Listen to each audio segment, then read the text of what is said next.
मेरे बच्चों, सुधाज स्कूल में आज आप सबका एक बार फिर से स्वागत है।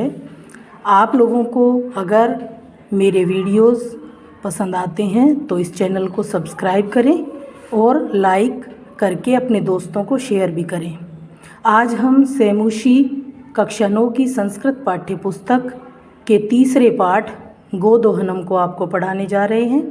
इसमें एक ऐसे व्यक्ति की कहानी है जो लालच की वजह से अपनी गाय से 1 महीने तक दूध नहीं निकालता और महीने के अंत में जब दूध निकालने का प्रयास करता है तो उसे क्या परिणाम भुगतना पड़ता है, आइए इस पाठ में सुनेंगे। पाठ हम शुरू करते हैं। एतत् नाट्यांशं चतुर्व्यूहम् इति पुस्तकात् संक्षिप्य संपाद्य च उद्धृतम्।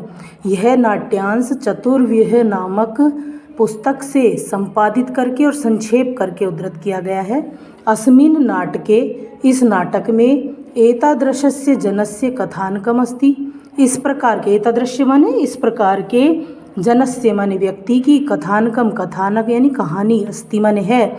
यह धनवान सुखाकांक्षी च भवितुम इच्छुक है, जो धनवान और सुखी होने की इच्छा रखता है। मास पर्यंतम दुग्ध दोहनादेव, महीने भर तक दूध दोहन आदि से विरमति माने बचता है, यानी कि दूध दोहन नहीं करता। येन मासांते, येन माने जिसके द्वारा, मासांते महीने के अंत में, धेनो शरीरे संचितम, गाय के शरीर में संचित पर्याप्त दुग्धम, पर्याप्त दूध को एक बार ही विक्रीय बेच करके संपत्तिम अर्जितुम समर्थ है, ताकि वो पूरे महीने का दूध एक बार बेच के संपत्ति अर्जित करने में समर्थ हो सके। भवेत माने हो सके। परम लेकिन, मासांते यदा से है दुग्ध दोहनाय प्रयतते, महीने के अंत में जब वो दूध दोहने का प्रयास करता है, निकालने का प्रयास करता है, तदा से दुग्ध बिंदुम अपि न प्राप्नोति, तो दुग्ध बिंदु माने एक बूंद भी दूध, अपि माने भी, न प्राप्नोति प्राप्त नहीं करता। दुग्ध प्राप्ति स्थाने, दूध प्राप्त करने के स्थान पर, से धेनु प्रहारे रक्त रंजित भवति, वह गाय के प्रहार से रक्त रंजित हो जाता है। अवगच्छति च, अवगच्छति माने समझ जाता है। यत माने कि, दैनंदिनम कार्यम यदि, रोज के कार्यों को यदि, मास पर्यंतम संग्रह क्रियते, महीने भर तक संग्रह करेंगे, तदा लाभस्य स्थाने हानिरेव भवति, तो लाभ के स्थान पर हमें क्या होगा, हानि ही होगी। अब नाट्यांश है तो नाटक के रूप में चलेगा ये। प्रथम दृश्य, पहला दृश्य है मल्लिका मोदकानी रचयंती। मल्लिका एक महिला पात्र है इस नाटक में। मोदकानी माने लड्डू, रचयंती माने बना रही है। मंद स्वरेण शिव स्तुतिम करोति, और मंद स्वरेण माने धीमी आवाज में शिव जी की स्तुति कर रही है। ततः प्रविशति मोदक गंधम अनुभवन प्रसन्न मना चंदन, ततः माने तब, प्रविशति प्रवेश करता है, मोदक गंधम अनुभवन, मोदक गंधम माने लड्डू की सुगंध का अनुभव करता हुआ, प्रसन्न मना प्रसन्न मन से, चंदन, चंदन प्रवेश करता है। चंदन कौन है, मल्लिका का पति है। चंदन है, चंदन कह रहा है, आहा सुगंधस्तु मनोहर है, सुगंध तो अच्छी है, मनोहर है। विलोक्य देखकर, विलोक्य माने देखकर। अये मोदकानी रचयन्ते, अरे लड्डू बनाए जा रहे हैं। प्रसन्न भूतवा, प्रसन्न होकर के। आस्वादयामी तावत, चखता हूँ तब तक। मोदकम ग्रहीतुम इच्छति, लड्डुओं को लेने की इच्छा करता है। मल्लिका स क्रोधम, मल्लिका क्रोध में कह रही है, विरम विरम, विरम विरम माने रुको रुको। माँ स्पर्श, स्पर्श मत करो, माँ माने मत। एतानी मोदकानी, इन लड्डुओं को स्पर्श मत करो। चंदन, चंदन क्या कह रहा है, किमर्थम क्रुध्यसी, किस लिए क्रोध कर रही हो। तव हस्त निर्मितानी मोदकानी दृष्ट्वा अहम जिह्वा लोलुप्ताम नियंत्रितुम अक्षम अस्मि, तुम्हारे हाथ से बने हुए लड्डुओं को देख करके मैं अपनी जीभ के लालच को रोकने में अक्षम हूँ, मतलब मैं रुक नहीं सकता। किम न जानामी तुम इदम, क्या तुम यह नहीं जानती। किम न जानासी, उससे पूछ रहे क्या तुम्हें नहीं पता कि तुम लड्डू बनाती हो, तो उनको देखकर मुझसे नहीं रुका जाता खाए बिना। मल्लिका कह रही है, सम्यक जानामी नाथ, तो नाथ माने पति, पति से क्या कह रही है कि हाँ मैं सम्यक जानामी माने सही तरह से जानती हूँ, जानती हूँ अच्छी तरह से। परम एतानी मोदकानी पूजा निमित्तानि संति, लेकिन ये जो मोदक हैं वो किस लिए हैं, पूजा के निमित्त हैं, पूजा करने के लिए बनाए हैं। चंदन है, अब चंदन कह रहा है, तरही शीघ्रमेव पूजनम संपाद्य, तो जल्दी ही पूजा को संपादित करो।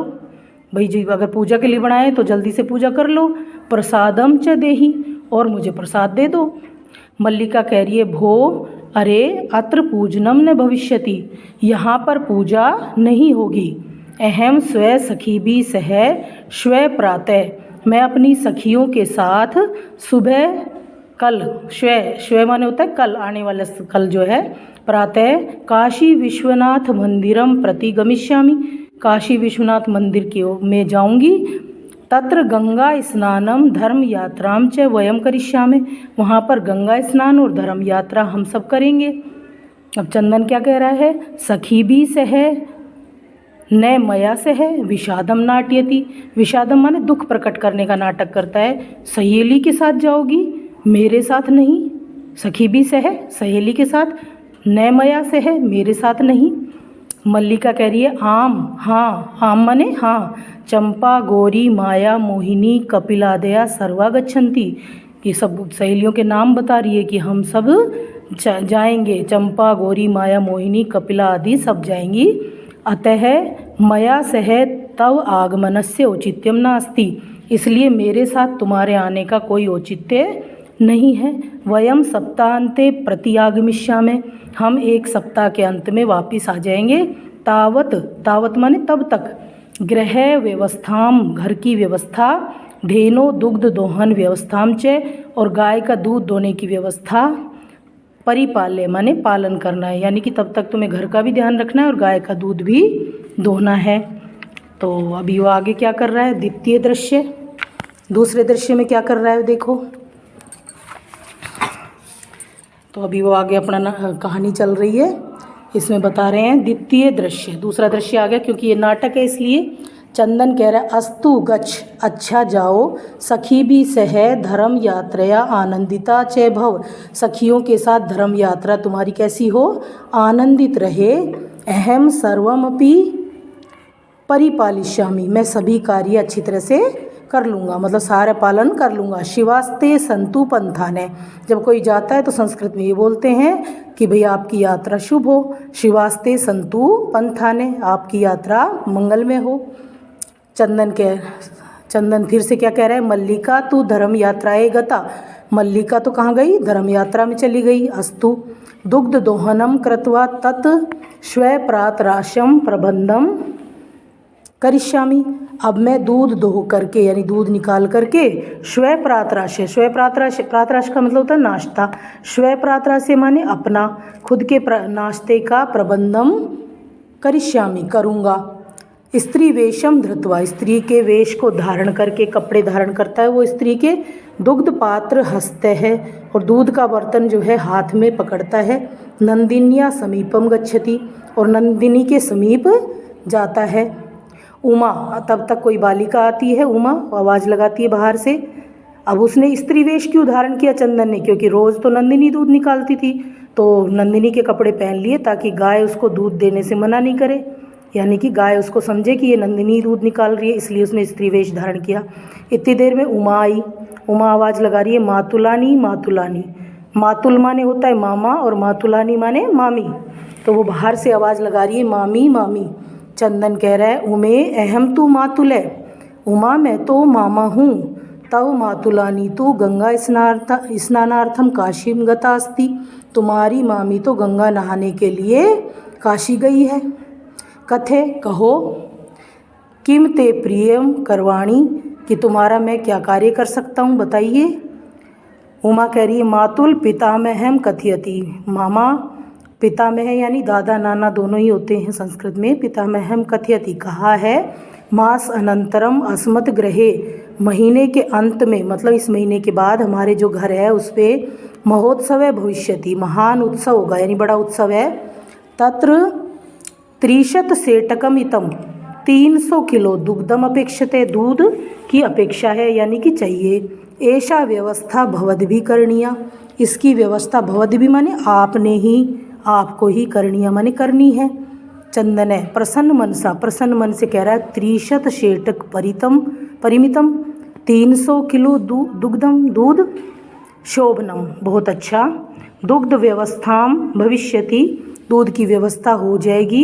एव इति पितामहम प्रति त्वया वक्तव्यम, ऐसा नाना जी या दादाजी को जाकर तुम कह दो। उमा, धन्यवाद मातुल, धन्यवाद मामा जी। याम अधुना सा निर्गता, अब मैं चलती हूँ। सा निर्गता, ऐसा कहकर वो चली जाती है। तो हमारी कहानी अभी यहीं तक हुई है। कल इस कहानी के शेष भाग को हम पढ़ेंगे। आज हमने प्रथम और द्वितीय दृश्य पढ़ा है, सभी बच्चे इसका दोहरान करेंगे और कल हम तृतीय और चतुर्थ दृश्य आपको पढ़ाएंगे। तब आपको समझ में आएगा कि लालच का परिणाम क्या होता है। तब तक के लिए सभी बच्चे मन से पढ़ेंगे, बार बार दोहरान करेंगे और चैनल को सब्सक्राइब करके लाइक शेयर भी करेंगे। तब तक के लिए धन्यवाद, नमस्कार, बाय बाय।